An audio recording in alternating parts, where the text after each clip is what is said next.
We speak student! Branches of government, a la Shmoop. Hi, I'm Alexander Hamilton. Meet the fellow framers of the Constitution. No, not them. These guys. As you know, we've got our work cut out for us. This document we're writing is a big deal. It's going to be the foundation on which our nation will be built, so we better make it a good one.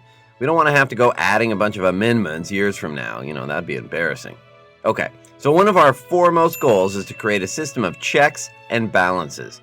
We've had some not so great experiences with British kings in Parliament, and we don't exactly want to follow in their tyrannical footsteps.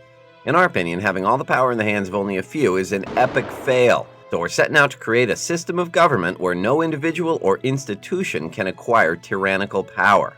We're dividing everything into 3 branches: legislative, executive, and judicial. No one branch holds more power than the others, so they can keep tabs on each other and make sure nobody gets out of line. All right, well, let's start here. The legislative and executive branches can also help the Supreme Court when one of the justices needs to cross the street.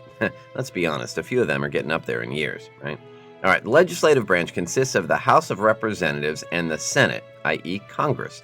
It's their job to vote on laws or pieces of legislation, or to get all stubborn and fight with members of the opposing party. The executive branch includes the president and vice president, but also cabinet members, like the secretary of, just about everything. Education, agriculture, transportation, and so on. If you're going to be a secretary, this is the kind of secretary to be. You'll get at least an extra 0 or 2 on your paycheck. And finally, you've got the judicial branch. Here we've got the Supreme Court, which oversees all court systems in the entire country. Well, the Supreme Court trumps all decisions made by lower courts, so they can basically swoop in and say, "Aw, heck no," and then write their own decision that they feel is more just. It's the Supreme Court's job to correctly interpret, enforce, and judge important court cases according to the laws of the land, some of which have just been drawn up by the president and put in place by Congress. See how everything comes full circle? Well, I'd better get back to work. Benji's getting antsy. That guy does not believe in taking breaks. Good thing we're not making him president.